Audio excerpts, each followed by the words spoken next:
Ya, bismillahirrahmanirrahim. Assalamualaikum warahmatullahi wabarakatuh. Di sini pertama-tama perkenalkan saya Kaisar Mukodompit dari Prodi Manajemen dengan NIM 21 10 60 10 41. Saya ulangi 21 10 60 10 41. Atau tidak saya terangkan di sini.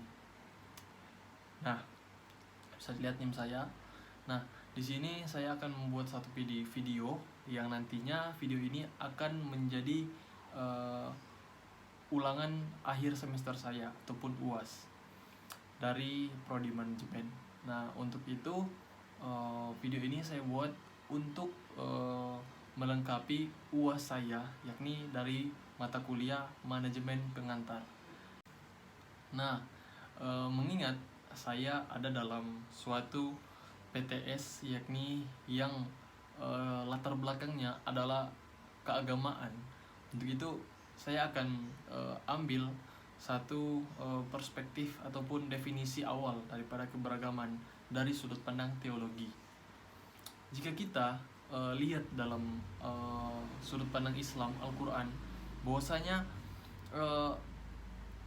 keberagaman adalah sesuatu keniscayaan yang dimana sudah ditegaskan dalam Al-Quran bahwasanya keberagaman itu adalah perbedaan yang diciptakan oleh Tuhan, yakni diciptakannya berbagai macam makhluk hidup, diciptakannya dua insan yakni perempuan dan laki-laki dengan berbagai suku bangsa, berbagai perbedaan ras, warna kulit dan lain sebagainya, dengan tujuan agar mereka ini saling menghormati, rukun, dan tidak memperolok satu sama lain.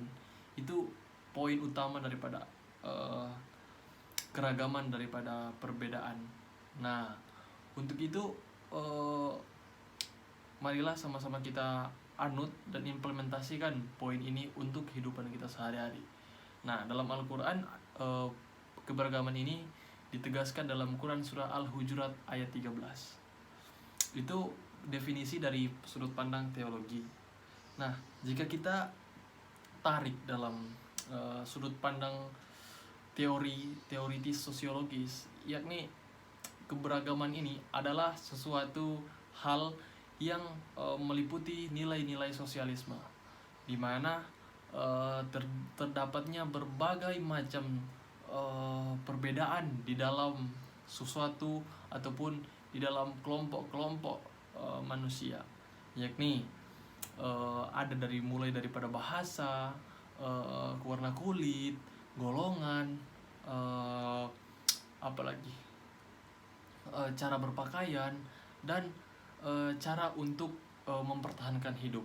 Itu dari sudut pandang sosiologis daripada definisinya. Itu yang ingin saya ungkapkan hari ini. Jika kita lihat dalam deskripsi yang diletakkan oleh Ibu untuk memilih satu topik, yakni saya kan mengambil tadi tentang keberagaman. Nah, keberagaman yang dimaksud adalah keberagaman dalam organisasi. Nah, dalam organisasi saya mengambil dalam satu organisasi perusahaan ataupun tempat bekerja, dan nantinya juga akan ada tempat pendidikan juga. Nah, saya ambil dulu dari tempat bekerja. Keberagaman di dalam tempat kerja ini dapat kita golongkan dalam dua, yakni cara kita mengenal perbedaannya dan cara kita bisa mengetahui kemiripan yang ada. Nah, untuk mengetahui hal tersebut, marilah kita lihat dalam dua pandangan ini. Yang pertama, pandangan dari luar. Nah, pandangan dari luar ini adalah sesuatu cara kita untuk melihat hal-hal demikian dari luar dan mampu memicukan stereotip atau apa ini namanya, stereotip. Mohon maaf, saya agak lupa. Nah, dapat memicukan stereotip. Nah, stereotip ini jika kalian belum paham, stereotip ini jika kita lihat dalam psikologi sosial, stereotip ini adalah sesuatu etnik yang mampu memicu setiap individu untuk lebih mudah untuk dikenal. Yakni misalnya seperti kita akan berbicara dengan orang Jawa. Nah, orang Jawa itu kan, nah kita akan mengenal dari stereotip itu karena yang pertama ada medok-medoknya, dan juga orang Jawa itu suka berbahasa basi. Nah, kita mampu mengenal dan melihat itu. Nah, dari pandangan itu yang nantinya akan eh, masuk dalam pandangan dari luar. Itu untuk cara kita mampu mengenali keberagaman yang ada dan memirip-miripkan dan mampu menentukan mana yang mirip di dalam keberagaman. Itu poinnya. Nah, selanjutnya kita masuk pada pandangan dari dalam.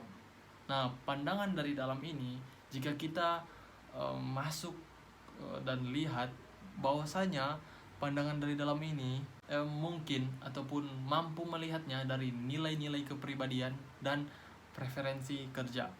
Dari dua poin ini kita mampu melihat dari dalam perbedaan ataupun kemiripan-kemiripan yang ada, di mana di dalam nilai-nilai kepribadian mampu kita tentukan bahwasanya ada yang bekerja keras, ada yang malas, ada yang jujur, tidak jujur, ataupun suka menunda-nunda kerja. Itu daripada sisi kepribadian. Dan preferensi kerja juga tidak jauh-jauh daripada nilai-nilai kepribadian, yang dimana dua poin ini sangat koheren, yang nantinya akan memicu sesuatu yang mampu ataupun mudah kita ketahui jika kepribadiannya itu buruk ataupun tidak jujur ataupun suka lalai, maka akan berakibat pada preferensi kerjanya.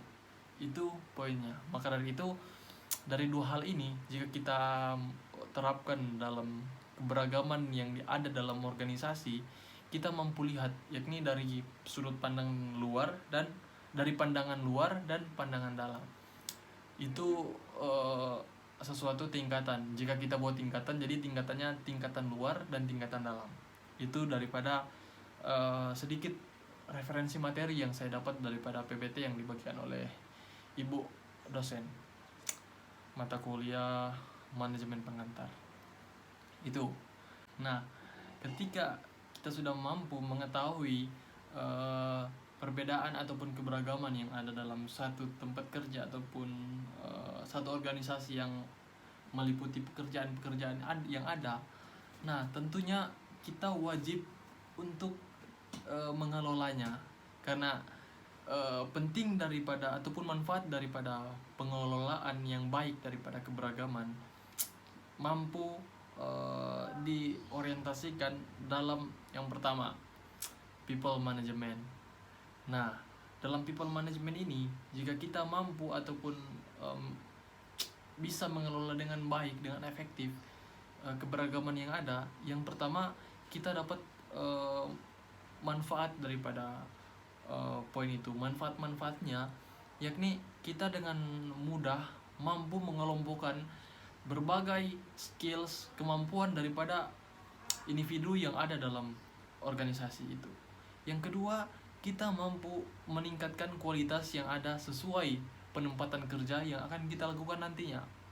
Itu manfaat yang akan kita dapat dalam people management. Yang kedua, jika yang pertama tadi kita mampu ataupun bermanfaat untuk people management, yang kedua ini bermanfaat untuk kinerja organisasi, yang dimana ini akan menghasilkan manfaat-manfaat yang sangat fundamental dalam suatu organisasi jika terciptanya pengelolaan yang baik daripada keberagaman.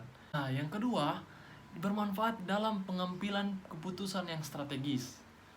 Nah, tentunya di dalam mengambil keputusan ini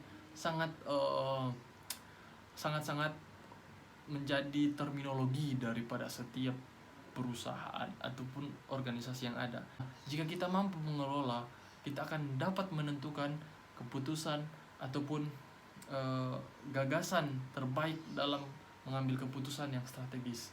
Itu manfaat daripada pengelolaan terbaik ataupun pengelolaan baik dari pengelolaan keberagaman di dalam organisasi.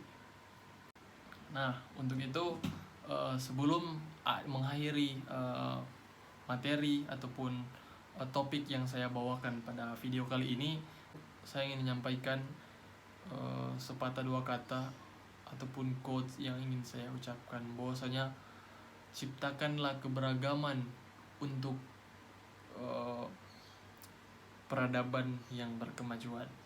Itu mungkin yang bisa saya sampaikan. Lebih dan kurangnya saya mohon maaf. Wabillahi taufiq wal hidayah. Wassalamualaikum warahmatullahi wabarakatuh.